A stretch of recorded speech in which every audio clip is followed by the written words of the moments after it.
Have you had trouble finding a game you wanted to play? Well, I sure did. Of course, there have been some amazing new game releases. Wow. But somehow I felt like I wanted to try out something old school. To my surprise, this game still has over 40,000 active players, even after being released nearly 9 years ago. Of course, I'm talking about Payday 2.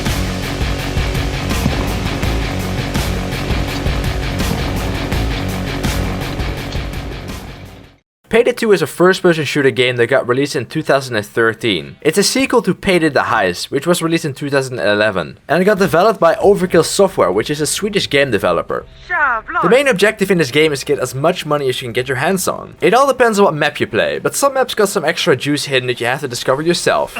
It can be hidden saves, money bags, cocaine, or some extra goodies that will add to your total earnings once you're done with the mission. You can play this game solo or do co-op with friends. I recommend playing with others because AI is, it's something else. The beauty about this game is that you can decide how you want to pull off a heist. If you want to do it the stealthy way, so be it. It's hard, especially if you crank up the difficulty, but it's so damn satisfying if you pull it off. You can make it yourself a tiny bit easier by wearing a nice suit instead of body armor and adding silence to your pistols, but if you screw up, yeah, good luck. Talking about difficulty, there's plenty to choose from. You can play normal, hard, very hard, overkill, mayhem, death wish, and death sentence. Every difficulty increases money and experience, so if you're in for a challenge, then try to do a little bit harder. The difficulty also changes the enemies you encounter and how much health they have. Normal and hard feel like a walk in the park compared to Death Wish, for example.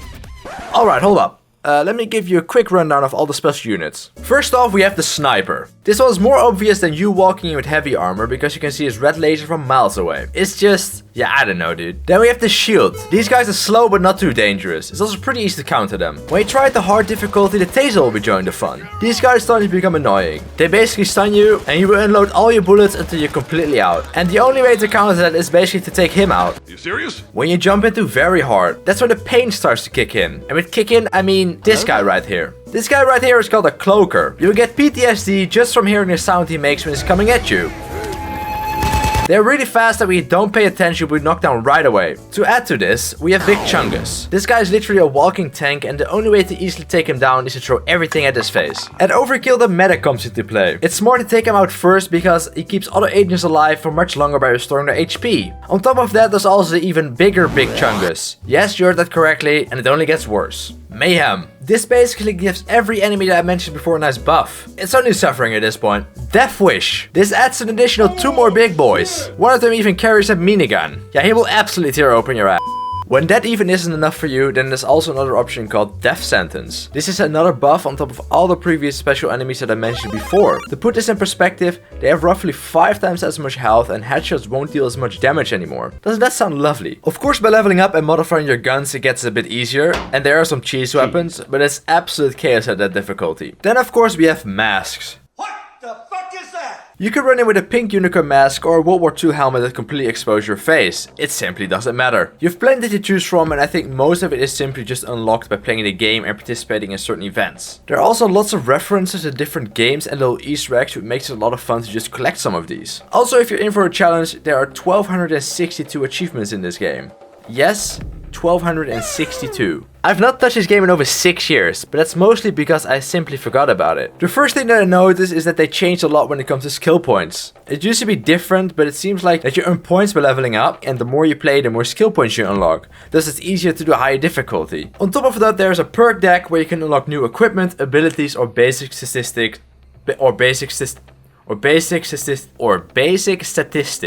which makes things easier in the long run.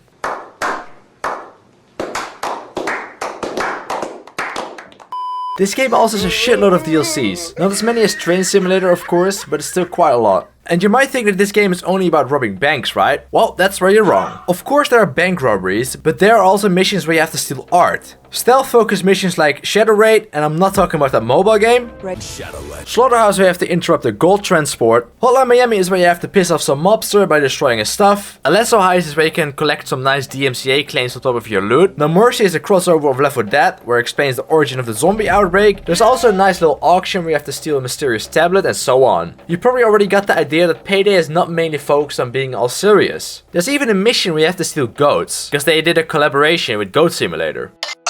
This is gonna be a weird one, gang. And there are many more references and Easter eggs hidden into the game. The best way to experience this is just to play the game, of course, by yourself. But yeah, if you feel like watching a YouTube video, then that's up to you. The cinematics of this game are also really well made. Whenever they release a new DLC trailer, for example, they make me hyped and make me jump straight back into the game.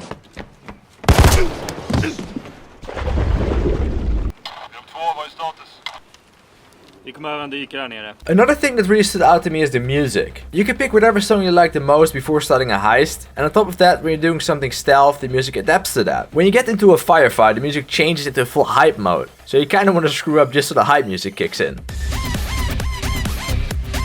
This game also got into some controversy back in 2015 because Overkill wanted to add some pay-to-win weapons into this game. Basically a weapon skin that gives you more damage. Of course the community didn't like that. All in all, this is still one of my favorite co-op games until this day. I highly recommend checking out the game itself, and if you can't, then at least check out the music since it's really underrated in my opinion. I also hope I didn't miss anything important, and if I did, just flame me in the comments. Subscribe if you want more of these type of videos because it really motivates me to make more, and yeah, thank you for watching. It means a lot that you made it this far. Have a nice one.